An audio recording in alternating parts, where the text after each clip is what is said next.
So you want to get into fishing deeper water, but you don't have electronics on your vessel. We can do that.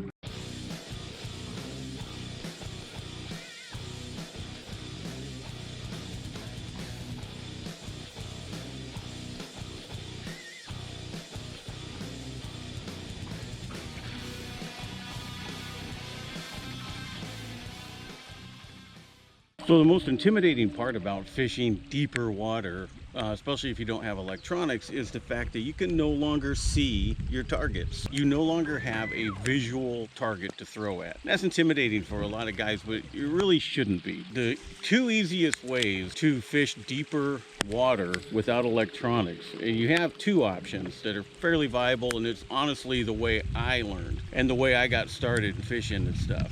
You're basically going to be fishing blind, and it shouldn't be intimidating. It's just open water. There's still stuff that is going to attract bass. There's still places bass are going to be. But because you can't see what you're physically throwing at, your rod, your bait, and your weight on your bait all become your eyes. The sensitivity of your rod is going to be giving feedback through your hands. Your hands also become your eyes. Your weight is feeling the bottom, and you're going to be able to start to determine what the heck it's feeling. If you're starting to feel vegetation, if you're starting to feel rocks, if you feel a log or something, that's all stuff to pay attention to. But first you got to find it. And in no way are either one of these two options I'm going to give you efficient. So don't fool yourself into thinking that without electronics, you can come out here and you can find the stuff and fish the stuff and be competitive or really up your game as far as consistency. This is not an efficient method to fish deep water. However, it is an effective method to fish deep water. So it's a great option if you don't have electronics. Both of them are very doable. I used to alternate between both of them and just to try them out, to try different angles and stuff.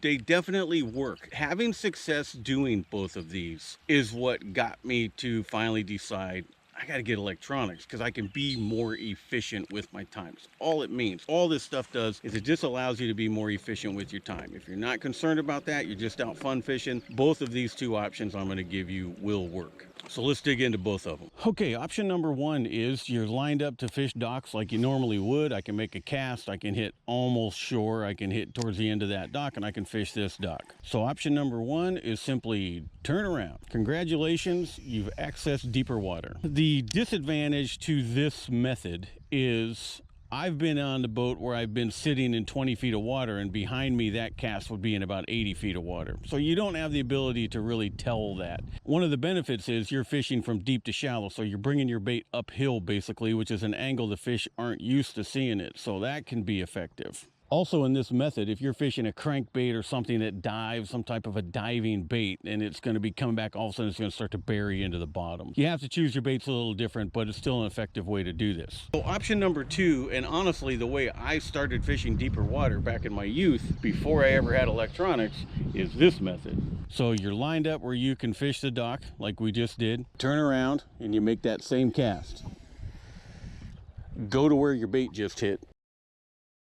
Just watch those rings. So as you can see now, we're about a full cast lengths away from the end of that dock we were just fishing. But what you've done now is you've unlocked that whatever depth change exists between the end of those docks and now where you're positioned. Now I just want to fish like I'm fishing docks, but I just want to maintain this distance away from the docks. And again, I want to reiterate this, it is not efficient. But what you've just done is you've now transitioned yourself where, especially once we get into post-spawn, which is coming, we're in spawn right now, June and even into July, we're going to be in that post-spawn range. So if you work a section of docks, because that's what you're comfortable with, come out here and cast back towards those docks and work all the same docks again, but you're just working a different depth water column. Might be 20 feet, might be 25, you won't know, but it gives you that option to fish deeper water. There's an old adage, if it's summertime and you're fishing shallow, 90% of the fish are behind you. That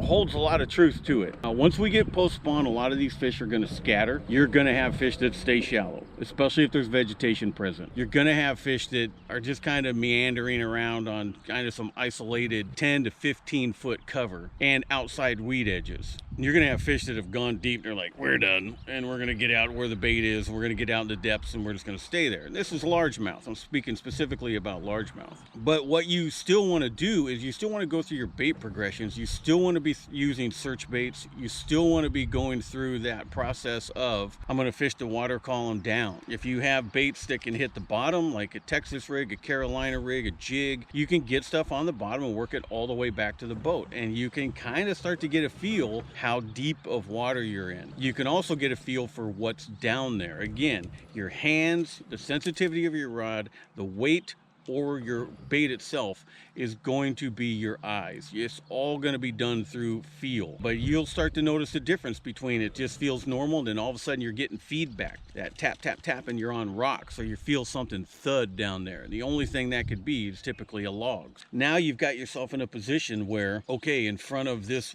gray house with white trim and this dock with the two black pilings, halfway between this spot and that dock there's a log. That's something to make a note of. You know, if you can keep it all up here, great. If you need to write it down, do that. But that is something to stay aware of, because what it allows you to do is now when you're coming back to do this in the summer months, you'll know, hey, out in front of that dock is a log. And how do you find it? Go to that dock like you're going to fish it, cast, get to that spot where your bait hit, and now you know about halfway between through your memory that there's a log there somewhere, and then fan cast that thing, work back and forth and really pick that area apart. If you're doing this and you're running a crankbait, and I really like the Rapala DT series for this, because you have a DT4, a DT6, a DT10, a DT14, a 16, you get it. They run fairly true to depth. Now, of course, length of cast, line diameter, line choice, fluorocarbon, mono, whatever, is going to affect that depth. But for basics, it's going to run pretty true to depth. So if you're using a crankbait and you're searching out here and all of a sudden you come back with a wad of grass, stop and start throwing in your Texas rig, start throwing in your jig, start throwing in a punching rig, even a Carolina rig, and now work that grass just like you would shoreline grass. Just bring something through it and make those mental notes. Now I'm out here in front of this dock, this wooden dock with wooden pilings with a blue boat tied up to it, and out there was a patch of grass. That is stuff to really pay attention to, because now you can come back and you, even though you don't have electronics, you can start to make it efficient. But it takes the time put in to find the stuff, understand what you're fishing, so that when you come back out and you go, hey, I'm gonna go start where that grass was, I'm gonna go start where that log was, I'm gonna go start where that pile of rocks I found, or that hard bottom area that I found, because your weight went tick tick tick tick tick and told you I'm on some type of hard bottom area. And then once you find stuff like that, you cast a full circle around your boat and see if there's more. So even though you're out and you're trying to fish deep, the same rules still apply. You still have to go through your baits. You can fish any bait you want. Every bait that you can throw shallow, you can throw deep. You just have to have the patience to get it down there. And I'm talking even a Senko. If you've got suspended bass, you're not going to know it. Suspended bass are difficult enough to catch with electronics. Without electronics, you're just kind of getting lucky, because they're mid-column, can't even tell they're there. They're not specifically sitting on cover. You can throw a weightless Senko. If you don't have wind, you can throw a weightless Senko and just sit there and wait. And in 20 feet of water, it's going to take about 20 seconds to get to the bottom. That's not that long a time. And if there's suspended fish, there's a good chance that on the way down, you're going to see that line stop. And if you know it takes 20 seconds for your bait to get to the bottom, and 10 seconds after throwing it, your line stops sinking, reel down, set the hook, because something grabbed it while it was sinking. Or if your line shocks and then starts swimming, it's in something's mouth. It could be a trout.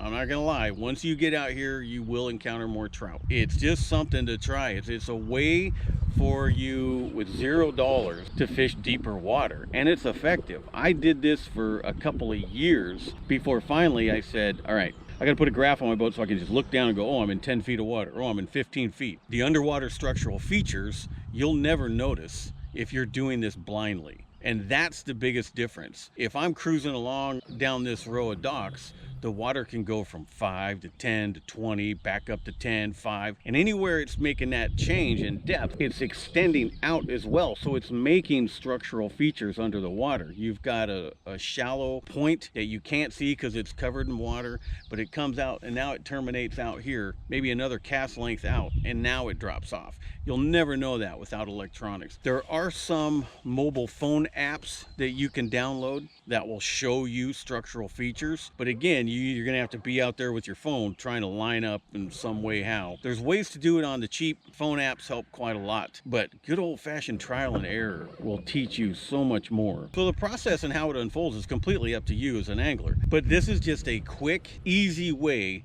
to have access to fish deeper water without spending thousands of dollars on electronics. Turn around, make a cast, go to where that cast hit, or you can just turn around as you're set up on docks and throw out there. And that way, if you want, you can turn around and just start fishing docks again if you get bored trying to access a deeper water. It can be a little bit of a fruitless search until it turns on. In the early season months, you know, your February, even March, this can be an effective way to fish. In that post-spawn transition, your June, July, this can be an effective way to fish. But for us, the hottest time of the year on the west side of the mountains is August. And by then, you want to be on summer patterns. You want to be out here. That's where the majority of the fish are going to be. There are still fish shallow, and I can't reiterate that enough. Shallow angling is still very viable, especially early morning and late evening and night. You still have docks that provide shade. You still have vegetation that provides oxygen. You still have fish that will stay shallow or will move shallow to feed at given times of day. These fish don't just go jumping a lazy boy and sit there and wait for food to come to them. They're always on the move. Largemouth don't move as much as smallmouth, but they're always on the move. They're transitioning around all the time. They have a piece of cover out here they like, they'll sit on it for half a day. They're gonna move up and feed at some point. They're gonna go searching for food or go grocery shopping, as I say. At some point in time during the day or night, they're gonna be on the move. So it's always worth going through these processes. It's always worth going through and checking all these areas. Try to dial in on the proper depth for the time that you're on the water. Now, with all that being said, here's what you missed.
So do you need electronics to fish deep? Of course you don't. Will they help you be more efficient on the water? Well, of course they will. Going down a given bank at almost any time of year and fishing visible cover will always in some way be productive. But if you can just challenge yourself to step out, get out into the water that's a little less fished, a little less pressured, and just explore, you're going to come across things that are really going to blow your mind and really going to open your eyes to the full spectrum of bass fishing. So I highly encourage everyone, go out and fish your entire morning, pounding your docks and just have your fun. But before you leave, or allow yourself enough time that before you leave, push out and you just fish a little bit deeper water for a while. Every bait that you fish at the shoreline, you can fish out deeper. You just have to have the patience. I've gone spinner baits in 20 feet of water, lipless crankbaits in 17 to 20 feet of water. There's really no end. You have to make a cast like anything else and let that bait get to the bottom.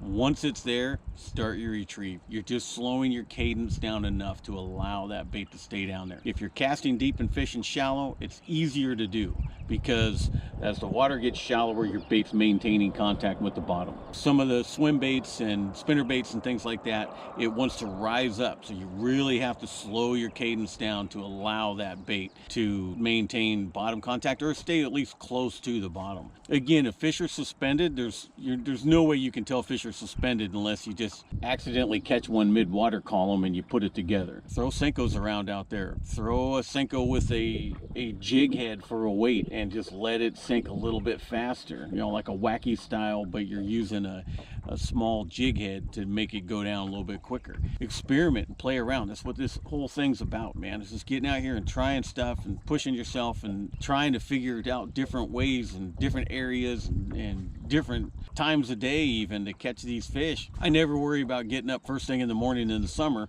because I have access to deeper fish. I never worry about staying till dark or fishing at night in the summer because I have access to these fish midday. It can really, really open up some stuff for you. And I hope you guys try it. I hope you apply it, and I'll see you out there.